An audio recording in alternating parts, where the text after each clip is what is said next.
Shalom, selamat berjumpa lagi dengan saya Gunter Sianturi dalam acara Renungan Firman Tuhan yang kali ini dengan tema Orang yang Paling Malang.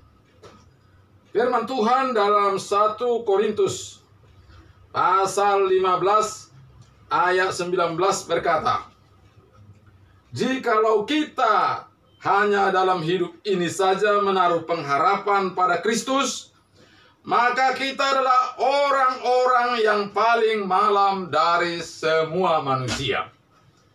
Jika kita menaruh pengharapan kepada Kristus hanya mengenai hal-hal yang berhubungan dengan hidup dunia ini, maka kata Tuhan, kita adalah orang yang paling malang dari segala manusia.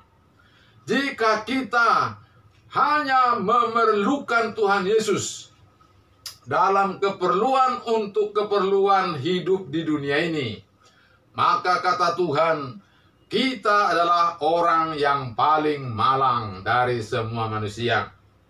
Dalam Matius pasal 6 ayat 33 berkata, "Carilah dahulu kerajaan Allah, kemudian yang lain akan ditambahkan kepadamu."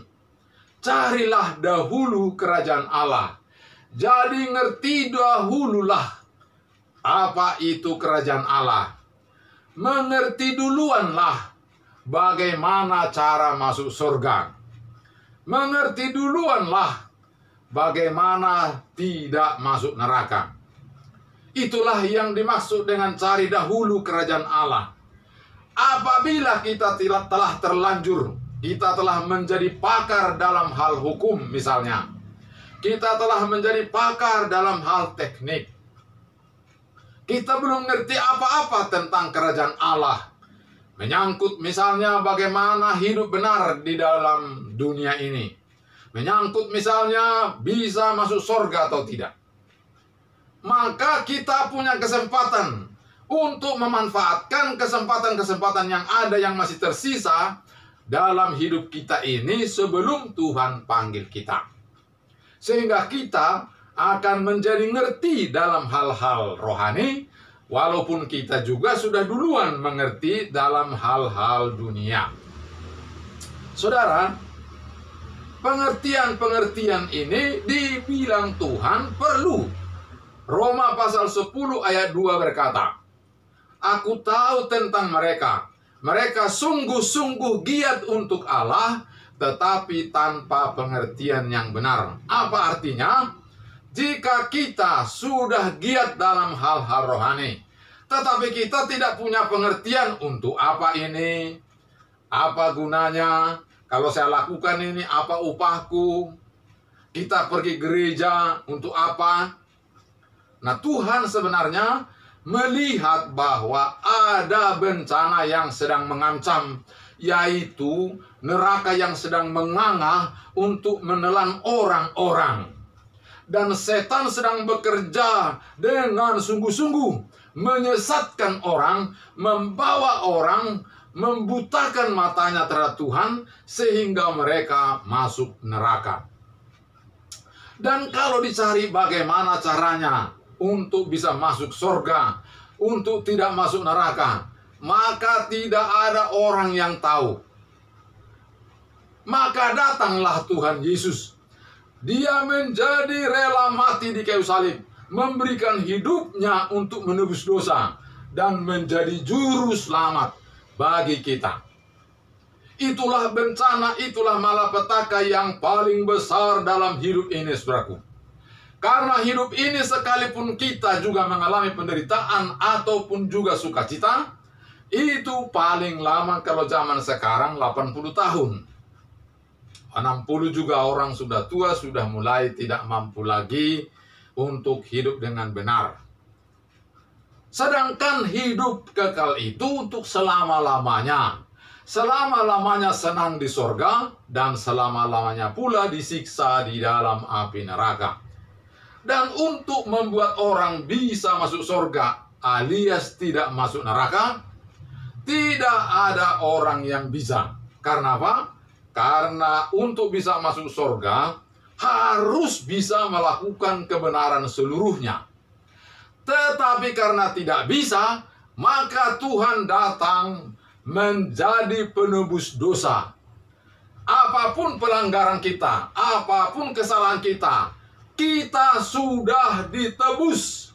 Dosa kita sudah diampuni ketika Ia mati di kayu salib. Sehingga kita tidak perlu masuk neraka lagi. Kita sudah ditebus, kita sudah dibebaskan dari api neraka. Itu sebenarnya sudah ada tertulis dalam kitab suci. Seperti dalam kitab Yohanes pasal 10 ayat 28. Yesus telah menebus kita. Dan Ia mengatakan, maka mereka pasti tidak akan binasa sampai selama-lamanya. 1 Yohanes pasal 5 ayat 11, 12, 13. Hidup kekal itu ada di dalam Yesus. Barang siapa memiliki Yesus, ia memiliki hidup yang kekal. Barang siapa tidak memiliki Yesus, ia tidak memiliki hidup yang kekal.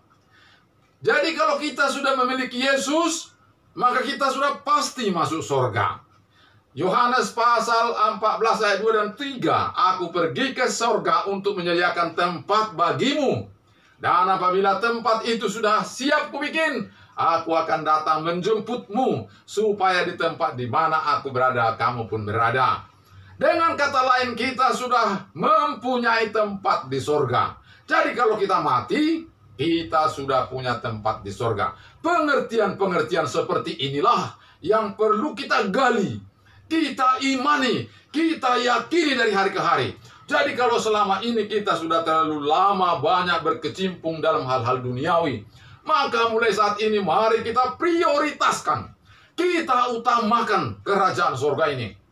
Kita dapatkan pengertian-pengertian yang memang bisa kita yakini, kita imani, yang membuat kita beriman dengan benar, dan iman kita memastikan bahwa kita tidak ke neraka lagi.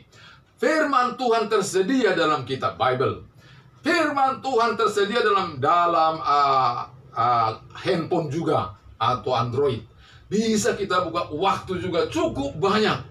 Mungkin kalau kita juga sibuk dalam segala hal, tapi juga masih ada waktu senggang yang bisa kita manfaatkan untuk merenungkan, untuk menggali, untuk mendapatkan pengertian-pengertian yang benar dari firman Tuhan.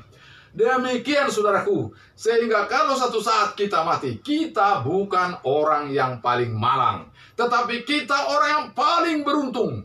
Karena kita walaupun di dunia susah, tetapi hidup yang kekal kita mendapatnya. Demikian saudaraku, terima kasih, sampai jumpa, salam.